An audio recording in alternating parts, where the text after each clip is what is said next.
Di part sebelumnya, kita udah di bawah tirai air Tumpak Sewu.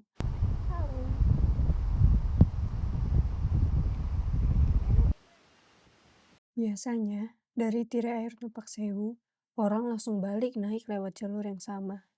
Tangga curam yang tadi dituruni, sekarang harus ditaklukkan lagi. Karena justru di saat naiklah perjuangan sebenarnya dimulai. Tapi kami ambil jalur lain. Kita akan naik lewat Gua Tetes. Jalur pulang yang katanya lebih sulit, makanya jarang dipilih orang.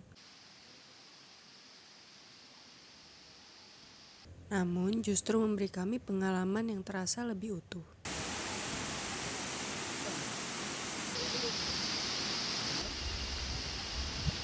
Disinilah awal trekking ke Goa Tetes. Perjalanan dibuka dengan suasana alam yang lebih liar.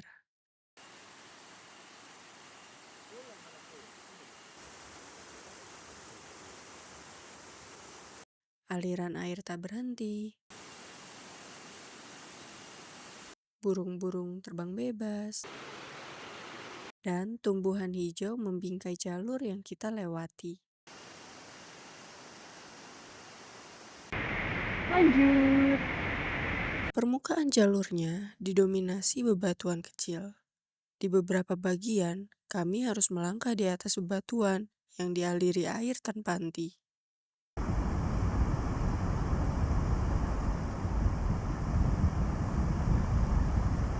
Di sisi jalur, ada sungai deras yang terasa seperti jurang.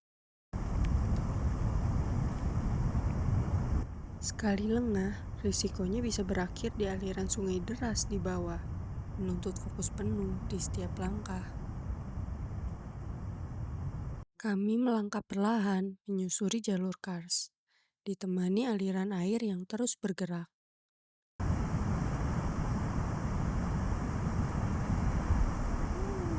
Hingga kami disambut sebuah kolam alami yang terbentuk di kaki air terjun. Di atas kolam alami ini, kami beristirahat, berpose, main air, dan menikmati segarnya aliran yang jatuh.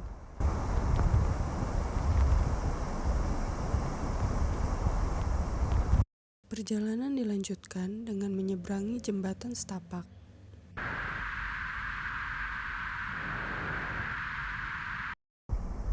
Dari area kolam, kita langsung dihadapkan pada tangga curam yang nyaris vertikal.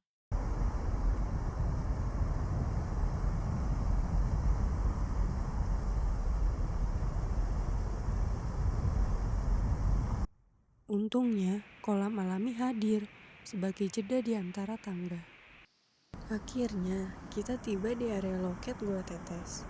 Tak area dan palang selamat datang berdiri di hadapan. Di sini ada air mengalir yang membelah lereng curam. Di seberang ada tebing hijau yang tinggi menjulang. Beberapa meter di atas loket, air terjun mengalir di tebing kars. Alirannya membentuk kolam alami bertingkat, seperti terasering. Kedalamannya sepaha, cukup untuk berenang atau sekedar bermain air. Aliran air ini menemani perjalanan kita di sepanjang jalur Gua Tetes. Itu Goa Tetes di situ. Untuk naik, jalurnya harus mendaki air terjun bertingkat. Di atas tidak ada jalur tembus, sehingga tetap harus kembali ke titik ini.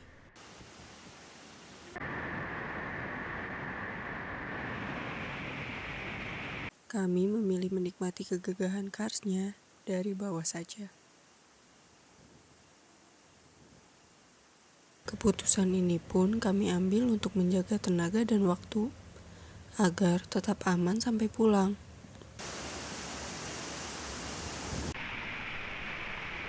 Goa Tetes 2. Goa Tetes 2.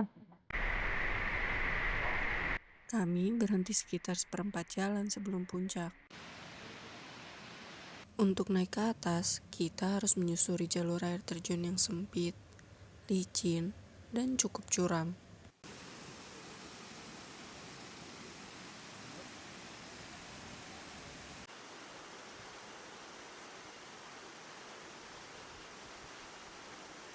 Perlu dicatat, jalur antara Gua Tetes 1 dan 2 membentuk percabangan seperti huruf Y.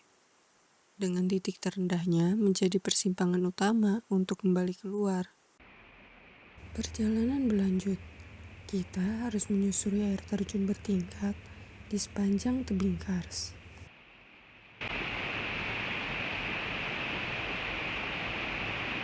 Dengan waktu yang semakin sore, aku sadar keputusan terbaik adalah tidak memaksakan diri naik ke puncak Gua Tetes.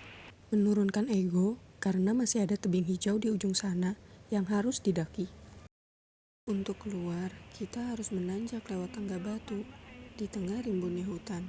Saat berhenti sejenak, kami melihat sepasang pendaki yang masih berjuang naik ke Gua Tetes. Dari jauh, terlihat seorang perempuan kesulitan memanjat, dengan pasangannya yang turun membantu.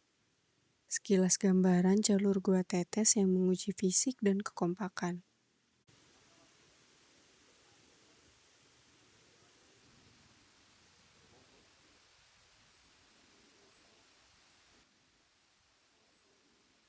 Udah melewati banyak anak tangga, terus udah mau sampai atas. Udah viewing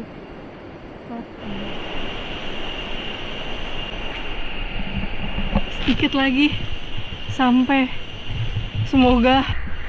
Kita lanjut naik ke atas.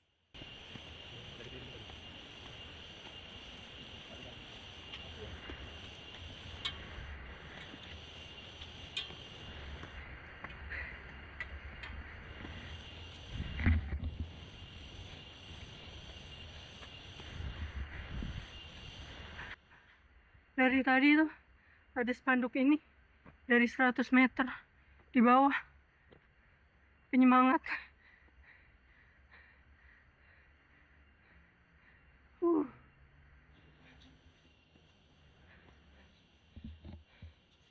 Kebun-kebun warung bonik 10 meter lagi.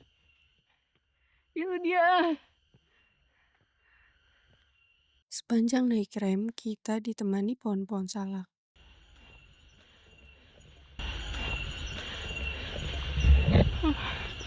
Warung ini bisa jadi tempat makan sembari istirahat setelah trekking yang panjang. Di sebelahnya ada toilet umum berbayar. Ada juga pangkalan ojek, tapi karena sudah sore, aktivitasnya sudah berhenti.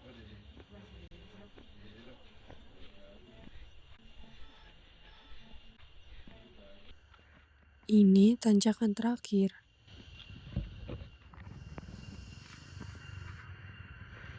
Perkebunan singkong menyambut di sisi rem.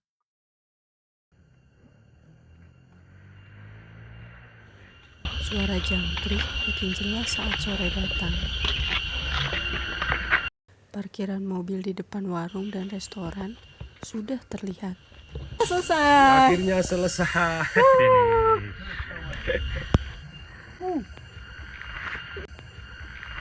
Sorak-sorai kami saat melewati gerbang. Pertanda perjalanan ini akhirnya tuntas.